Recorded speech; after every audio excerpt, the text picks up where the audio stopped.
We all hear the stories and debates on abortion. Well, I'd like to share a little bit different aspect on this topic with y'all.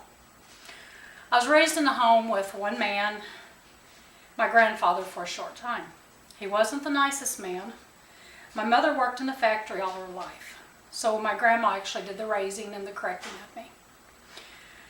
Later in life, I came to believe this was a lack of the leadership of the role model in my life and in my home. It made me want to have conversations with men, be with men, get the attention from men. My mother and grandmother did the best they knew at the time, and although I never heard, "I love you," I think I knew they did. As I entered my teen years, I felt more drawn to boys and men, and especially if they were just a little bit nice to me. One day I found myself sitting in a doctor's office. I was almost 3 months pregnant at 15. Fear. I can honestly say that was the first feeling. And it stayed a long time. A young woman that had become my friend afterwards, I remember her saying to me, "You've got this amazing life inside of you." That helped for a short time. My grandfather had passed away at this time. So it was just the three of us women in the house, my mother and my grandmother and myself. And I'm sure the world of single parenting had just crashed down on my mother. Her first response was to take me to the family doctor. And so there they sat discussing abortion like I wasn't even in the room. It was like a bad dream. This was on a Friday. They had the abortion scheduled for the following Tuesday because they couldn't get me in that Monday. Nothing I had said or asked my mother had gotten through to her, like, "Can we just consider adoption?" And her response was, "You would just get attached to the baby." This was all in the early days of December. Christmas was right around the corner. But Christmas was the last thing on my mind. It was a Saturday morning, the next day, when we had the appointment. I had a hair appointment that my mother allowed me to keep, and it was with a hairdresser that had a great sense of humor. And he quickly saw I wasn't myself and he began to ask questions, and so of course I broke into tears and explained the story. He was so encouraging and mentioned that Monday morning I might want to go in and speak to my school counselor first thing. So Monday morning came, I got up, off to school I went, knowing something was going to change this day if I was going to save this baby. So the first thing I did when I got off the bus at high school was walk straight into my counselor's office, Mr. Sheets. He was a wonderful man, everybody liked him. I explained the situation. He said this would all work out. He called my mother, tried to speak with her. That was a very short conversation. He said to me, "You plan to keep the baby, correct?" I said, "Yes, whatever it takes." He said, "You realize you may not be going home tonight." That took me back, but again I said, "Yes, whatever it takes." Everything seemed so surreal from then on. This really nice lady, Mrs. Ebert, showed up. She was my social worker for that time on. She took me to a foster home that night. Fear, that was my biggest feeling at that time, was just fear. I'd heard the term foster home, but wasn't that a place for kids that didn't have families? I figured they knew what was best and that it would all work out. That afternoon I was taken to a family just outside of town. I'd never heard of them, but they seemed okay. They were an older couple. They had a son that was a senior still at home. There was a set of twins of Indian heritage there, about 11 or 12, that they were in the process of adopting those two little girls. And an occasional child would pass through this home, but never stayed very long. I was told the rules of the home, including which nights would be my chore night when I would clean up after the meals. They had some horses and hogs, and I was to take my turn along with everyone else. This was okay for a while, but after a month or two, it got harder to lift the feed bags.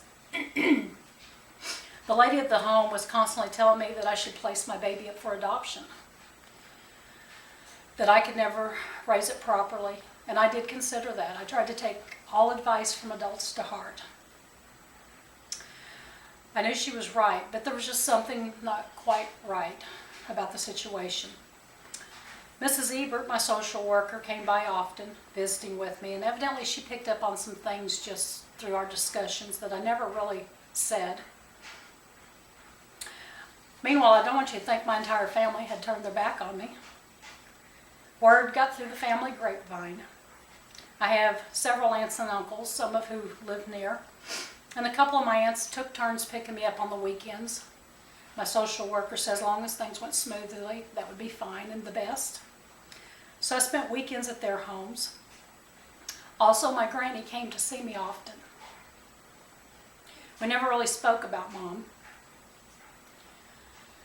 And at school, this turned out to be a positive experience. I was the first girl to carry a baby through the school, and I was supported. There was a couple of mean girls, as in every place, but overall I had so much support from the students and the teachers. I'd never been a troublemaker, and I always made good grades. And so I guess the teachers decided to pull out my potential. When I got too big to sit at my desk, I was moved to the teacher's desk, and that lightened up the mood for sure. And I found out who my real friends were. About 5 months at the foster home, my social worker showed up and said I should get my things packed and ready to leave. I was going to another foster home. I found out later that once the lady of that home realized I wasn't going to put the child up for adoption, she was hoping for it to go to her son and daughter-in-law, that it was time for me to move along.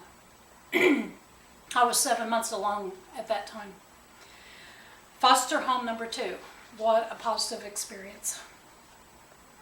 This was an exciting time for me. It was a home where the man led the family. They had 3 smaller children that were 3 to 7.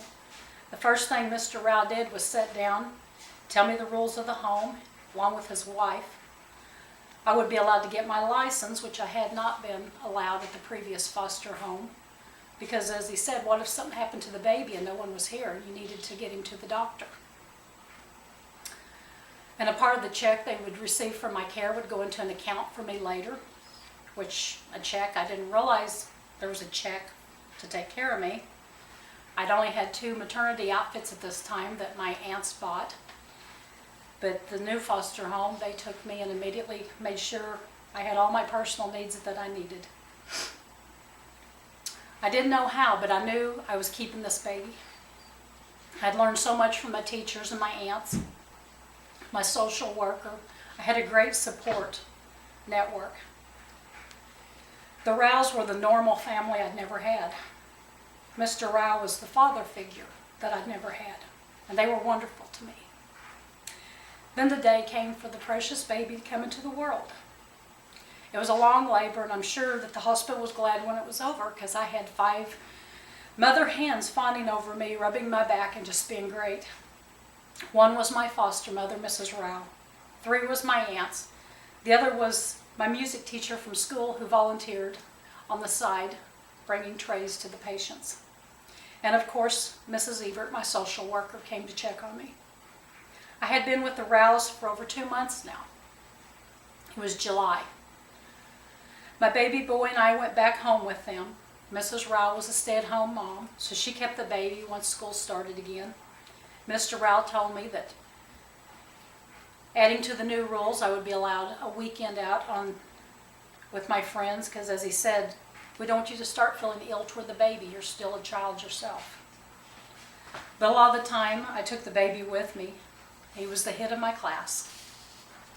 It was a hard road as a single parent. But I found after school work, I graduated early. This was thanks to my grandmother who slit me alone. I finished up some classes and bought my first car. I didn't have Christian values growing up, but I did have a work ethic. And my goal was to support my baby as soon as possible, and within a year I did. I was not a Christian at this time, but God knew Heath even before he was formed in my womb. and He knew the great plans He had for him. I later found out that several of my teachers, Mr. Sheets, Mrs. Ebert, and even my hairstylist were Christian people. I believe you can see the path, the people that God placed in my path to give me support and guidance all along the way. I became a Christian later in my 20s, and I'm proud to say that God has shown me much grace through the years. That little baby, he's your pastor today, and I thank God for him.